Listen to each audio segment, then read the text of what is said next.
नमस्कार, मेरा नाम इति सिंह राठौर है और आप देख रहे हैं भारत एक सोच। चंद्रशेखर आजाद और मायावती के बीच में जंग छिड़ गई है। दोनों एक दूसरे पर बयानबाजी करने में लगे हुए हैं। मायावती ने चंद्रशेखर को बरसाती मेढक कहा इशारों इशारों में। अब इसी विषय पे हम चर्चा करेंगे। हमारे साथ चंद्रकांत जी मौजूद हैं। चंद्रकांत जी, मायावती ने चंद्रशेखर आजाद को इशारों इशारों में बरसाती मेढक कहा है। देखिए, बात सिर्फ कहने की नहीं, बात दरअसल ये है कि जब आकाश आनंद की बसपा में एक बार फिर वापसी हुई, आकाश आनंद को चीफ नेशनल कोऑर्डिनेटर बनाया गया, उसके बाद बहुत सी चीज़ें थी, बहुत सी बातें ऐसी थी जिस पर चर्चा हो रही थी। और चंद्रशेखर ने उस समय कहा कि मायावती को लेकर, आकाश आनंद को लेकर टिप्पणियां की थी जो मायावती को उस वक्त थोड़ी सी खराब लगी थी। आपको याद होगा 2024 के लोकसभा चुनाव में आकाश आनंद ने ऐसे ही चंद्रशेखर पर टिप्पणी कर दी थी।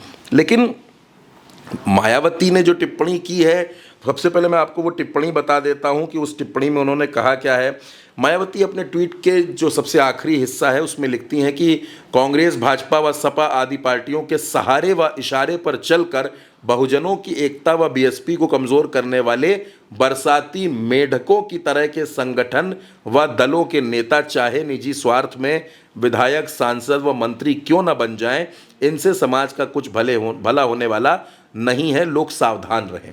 जाहिर तौर पर यह अटैक चंद्रशेखर पर है क्योंकि चंद्रशेखर ही सांसद बने, चंद्रशेखर का ही दल है और वो ये कह रहे हैं कि सपा और कांग्रेस की मदद से कुछ लोग सांसद बने हैं। बहरहाल, जो मायावती बात कह रही हैं, उन्होंने चंद्रशेखर पर सीधे सीधे हमला बोला है। क्यों बोला है? दरअसल चंद्रशेखर इस उत्तर प्रदेश में, आप ये मानकर चलिए कि बड़ी तेज़ी के साथ दलित मतदाताओं के बीच में अपनी पैठ बना रहे हैं। वो दलित मतदाताओं के बीच में अपने आप को मजबूत कर रहे हैं।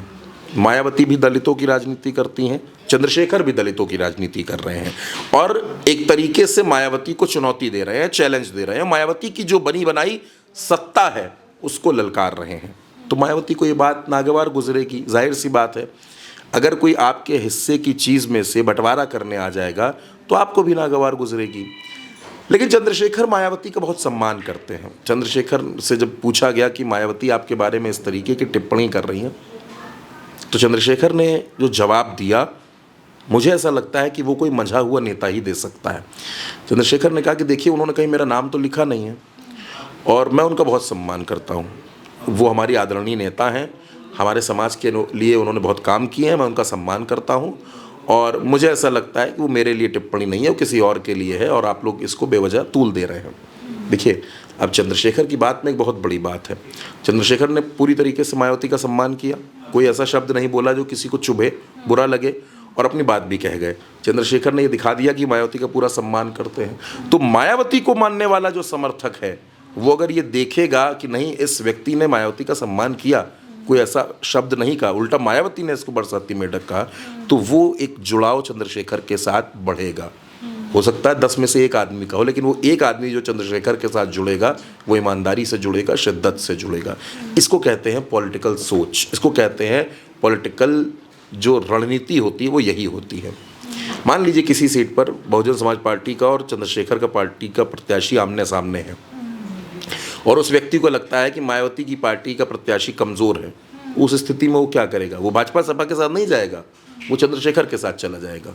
तो ये चीज़ें चंद्रशेखर को इस उत्तर प्रदेश में मजबूत करेंगी। पहली बात, मायावती ऐसा क्यों कह रही हैं, अब इसको भी समझना पड़ेगा। दरअसल चंद्रशेखर, मैंने जैसा कि आपको बताया कि मायावती की बनी बनाई एक जो बादशाहत है उसको चैलेंज कर रहे हैं और मायावती की राजनीति का ये अंदाज़ रहा है कि उन्होंने कभी भी इस तरीके की चुनौतियों को स्वीकार नहीं किया है।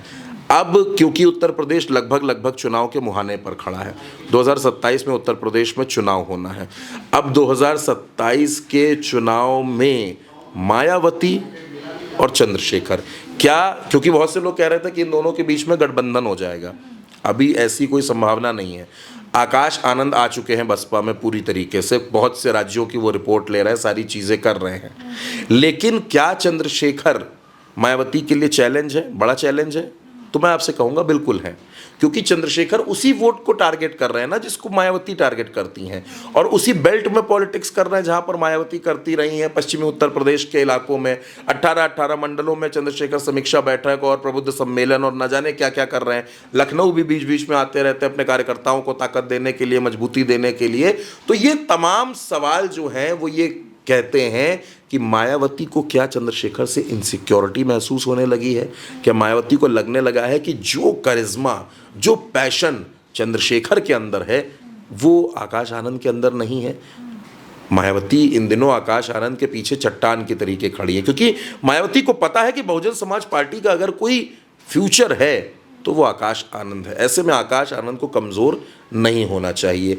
अब भविष्य में क्या कुछ होगा इति वो भविष्य तय करेगा, लेकिन फिलहाल ये बात ज़रूर है कि चंद्रशेखर मायावती के लिए आंख की किरकिरी बन चुके हैं।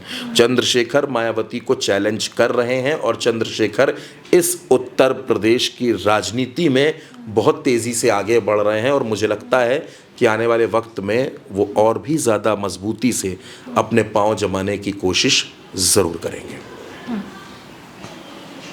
मायावती ने चंद्रशेखर को बरसाती मेढक कहा था, पर चंद्रशेखर आजाद ने बहुत ही सूझबूझ से अपना उनको जवाब दिया और अब ये दोनों ही एक दूसरे के कॉम्पिटिटर हैं। अब इस पे आगे क्या होगा ये देखना होगा, पर फिलहाल के लिए इतना ही। आप देखते रहिए भारत एक सोच।